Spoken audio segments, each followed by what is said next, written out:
Hey everybody, welcome. I'm so happy to be here. I am back live. It's too late. I know. It's like 2 a.m., but that's why it's too late. Get it? Fine. I'm so happy to be back. We are going to talk about the Disney Investor Day from the earlier this week. A lot of stuff happened. We talked with Bob Iger. We talked with Bob Chapek. Not we. I mean, I didn't talk, but they did a streaming thing, just like we're doing now. And they talked about all the different things that got announced. And we're going to talk about how they completely ignored the theme park. Yeah, they completely ignored consumer products for the entire Investor Day conference. It was weird. Okay, there's like an entire unit of the company that's been cut in half, and they just don't want to talk about it. So, go figure. But we'll concentrate on what they did talk about, because that's the kind of thing that we like to do and everything. We'll analyze it and figure out what it means for the company. It means that people liked it because the stock price went way up after they did it, but there's a little bit more to it than that. We'll talk about that today. So anyway, I am watching your comments in the live chat on YouTube. So if you want to say hello, let me know. Say hi. I'd love to see what you say in the chat, and we will, talk about whatever you want to talk about. Let's begin. Bob Iger came out, Bob Chapek came out and basically was our host until Bob Iger kind of took over and said that Bob Iger is in charge of all the new content that's coming out. This was very much just direct-to consumer content. That's the key point of this thing, is that it's about direct-to-consumer. They are cutting out movie theaters from a huge portion of revenue. I think that's a huge takeaway from this thing. Stuff that used to go into movie theaters for a little bit, and then it, kind of came back onto home video later on. They would do 2 marketing campaigns. That's over. Yes, of course I'm really live at 2 a.m. It's too late. It's too late. That's the whole point of the show. I think that there's a good chance that Disney might look into having their own movie theaters, because I think Warner Brothers is going to go the same way. If you want to see a Disney movie, you have to go to a Disney-owned theater. If you want to see a Warner Brothers film, you have to go to a Warner Brothers theater. I can't see theater owners being too happy with this plan of, moving stuff so it's live on Disney Plus the same day it goes into a movie theater when there's no window. There's a lot of benefits. That means you can only do one marketing campaign and market it everywhere at the same time, so there's some cost benefits there. People want instant gratification. They don't like, having to do it multiple times, so it's not a bad idea. I don't know if Disney will buy AMC. I think that they might try to buy specific theaters. If they try to buy all of AMC, they would immediately start selling off a bunch of the theaters, because it doesn't make sense to buy them all. There's just too many. Regal is interesting. Regal has less theaters, but I think AMC's are a little bit higher quality. Then you have things like Alamo Drafthouse. They're offering a more of a unique experience there, so I think places like that might be able to stick around, but they have to operate in a different way. When you go to a movie theater, you might not just be there for the movie. You might see additional stuff. There might be an interactive display and all this other stuff about the movie you're about to see, something more immersive. You can do projection mapping, some kind of traveling exhibit, so that might be a big thing. This is kind of going, there's a deep dive into Investor Day, at Disney, but I think that's a big deal. Well, Disney doesn't own the Void, so I don't think they would turn anything into the Void. No, that's over. Yeah, there's no Void relationship with Disney at all.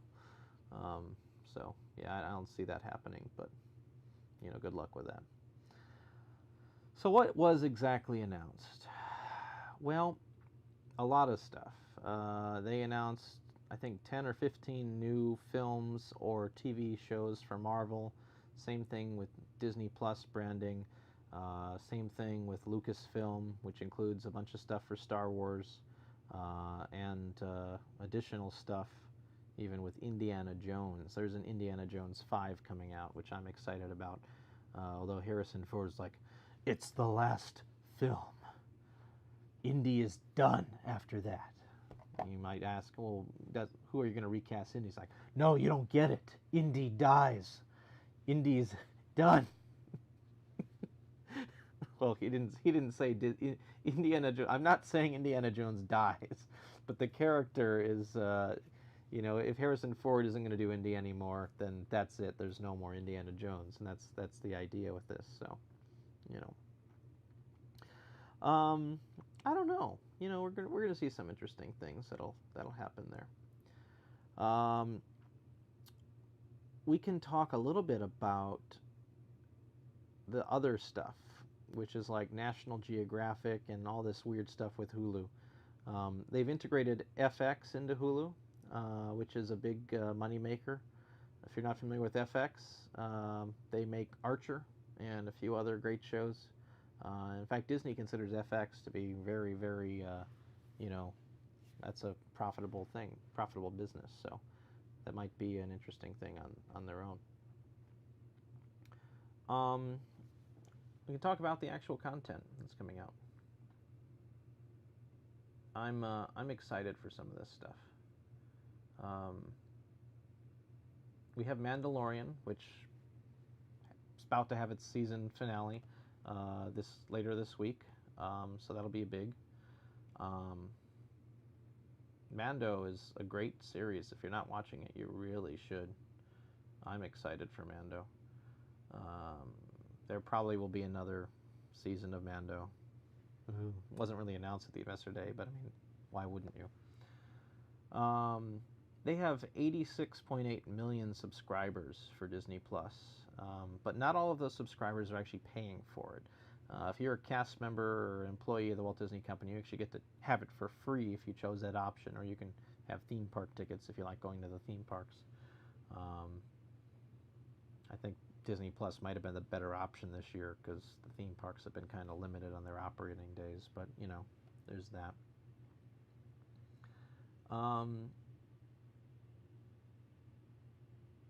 Content production is being completely separated from distribution, which is something that should have happened a long time ago. Content creation is in the hand of the creators, and distribution does not get to say, hey, we want this because of the... No.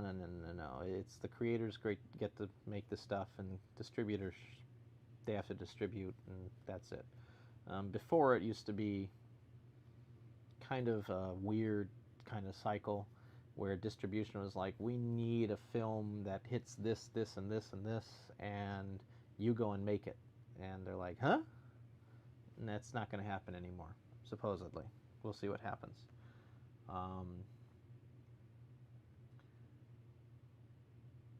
Raya and the Last Dragon is going straight to Disney Plus. It'll be Premier Access, which means you'll probably have to pay another $30, just like you did for Mulan. Hopefully it'll be a better film than Mulan. I didn't say that, but I wasn't a huge fan of Mulan. Was anyone a fan of Mulan? I don't know. So that'll be an interesting thing. What else do we got happening here? Ooh. So there's a Moana TV series coming out.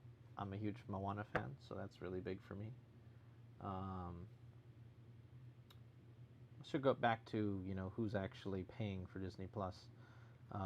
If you have Verizon, you might be getting it for free as part of a value deal as well, combined with ESPN Plus and Hulu. And then you're getting Xfinity is joining Hulu, which is kind of a weird thing on its own because Comcast kind of sold their shares of Hulu to Disney, so there's that. Star and Star Plus are going to be using Disney's underlying software. Hulu is going to be converted not to be a part of Disney Plus, but so the underlying tech is going to be Disney Plus's tech instead of Hulu's tech, because it doesn't make sense to have two back ends. So that's a big deal.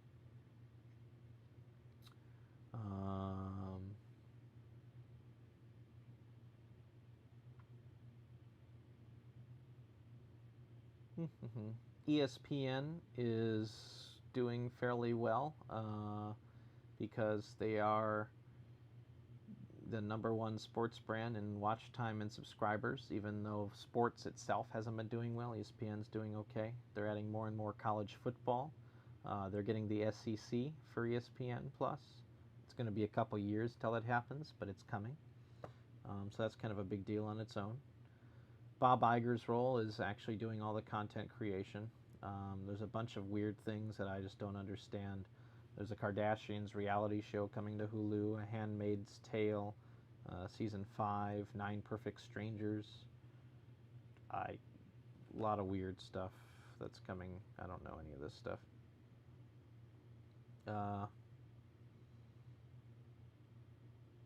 Always Sunny in Philadelphia. They're doing 4 more seasons, which is crazy. That's a big order.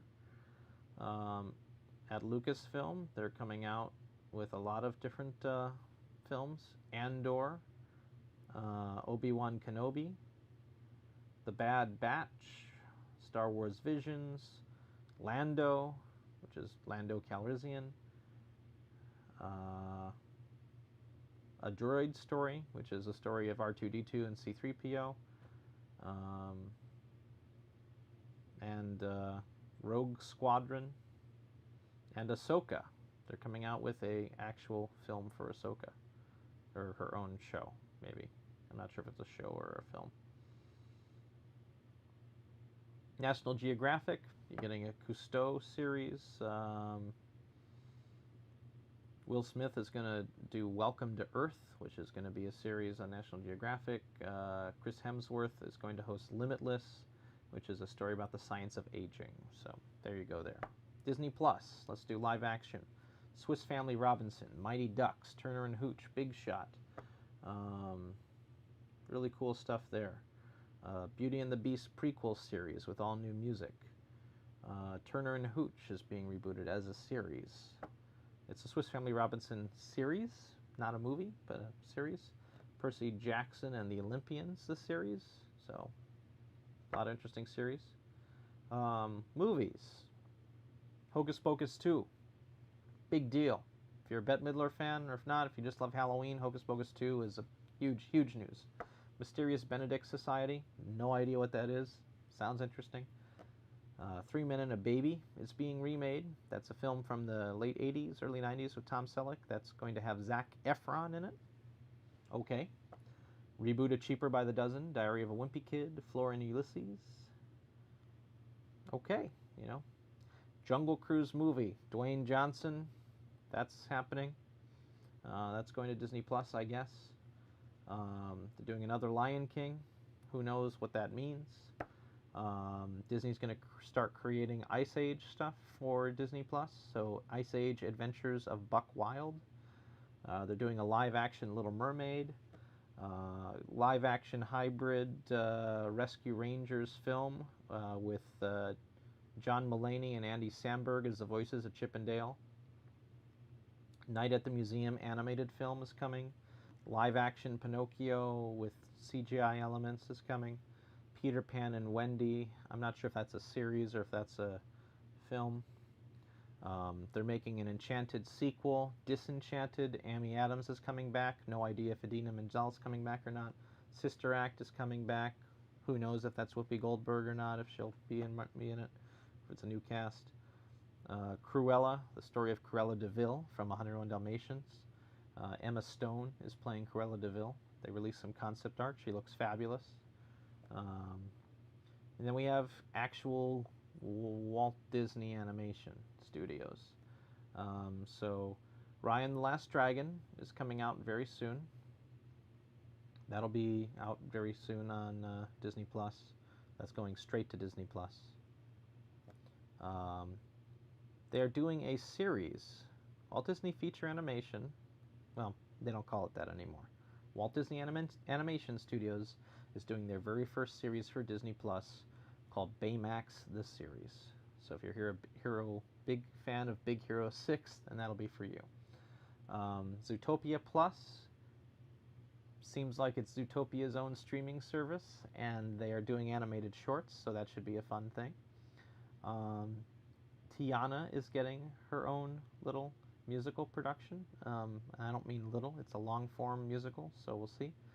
I already mentioned Moana the series, but I'm going to mention it again because I'm so excited for that. And Disney's 60th animated feature film is a musical called Encanto, with music by Lin-Manuel Miranda, directed by Byron Howard and Jared Bush, co-directed and co-written by Charisse Castro-Smith. So that might be interesting. Soul is coming out on Christmas on Disney Plus. We already talked about that previously on the channel. So Soul is happening.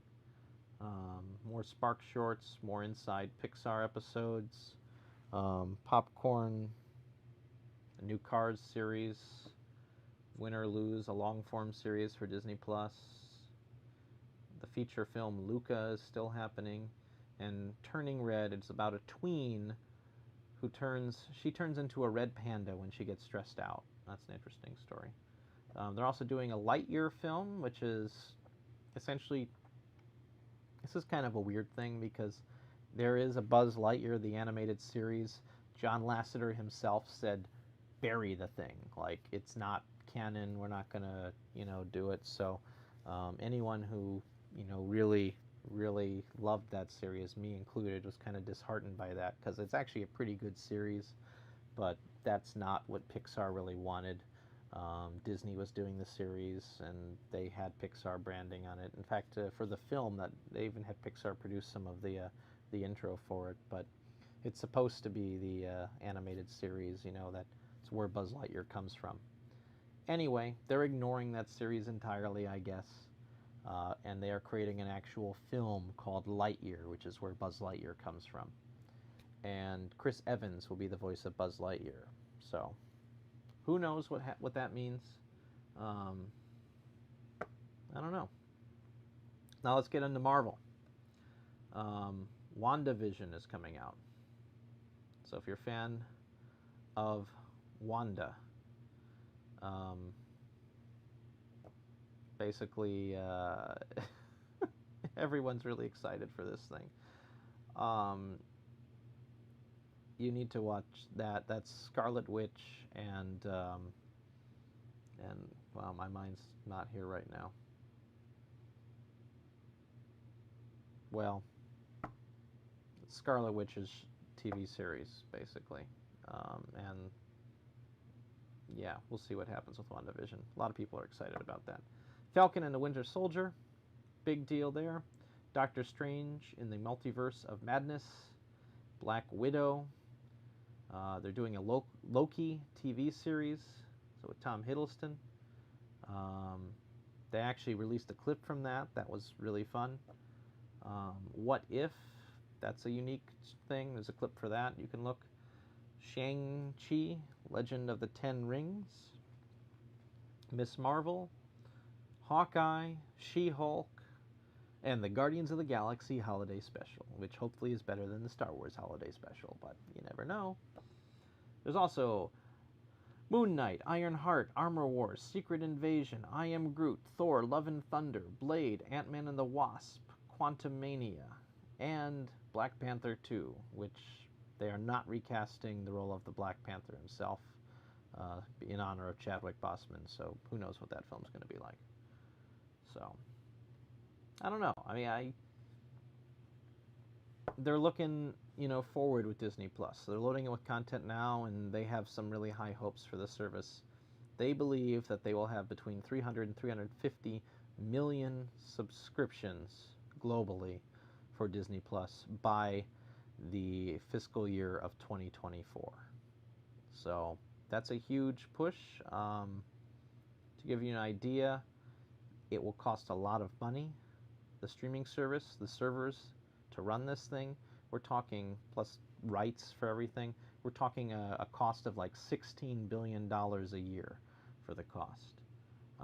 So hopefully they can get the revenue up to pay for all that. And they do expect to be able to get the revenue way up by 2024. So that's the year where they believe everything becomes profitable.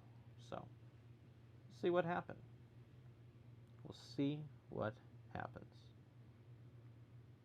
So, yeah, this was definitely the real launch. So, that's a big point right there. Well, anyway, that's it for It's Too Late right now. Not a huge push, for the first episode. We're going to bring back a lot of other things. We're testing out a new streaming software now, and I do want to mention this, that if you saw the quality and it was okay, or if it wasn't good, let me know in the comments. I'm also going to start having guests on the show, because that's what this new software allows us to do in a much better manner than we've ever been able to before. So that should be a great thing. And we're going to start producing the show a lot more. And we're going to bring back some friends, because, gosh, the show needs it. So anyway, I am Bill Zanetti. I hope you enjoyed the show. And, like and subscribe and ring the bell, and you'll know when we go live next. It's a brand new kind of thing, so we're going to talk about a lot of stuff in the future. But this was the very first test of bringing back the show, and I think it's going to go well. And you like our new backdrop. We're in Orlando now, and it's Christmas time, so it's Christmas time in Orlando. So let me know in the comments if this was okay for you. If you didn't like it, that's okay too. Let us know. What can we do better? So have a good night, everybody.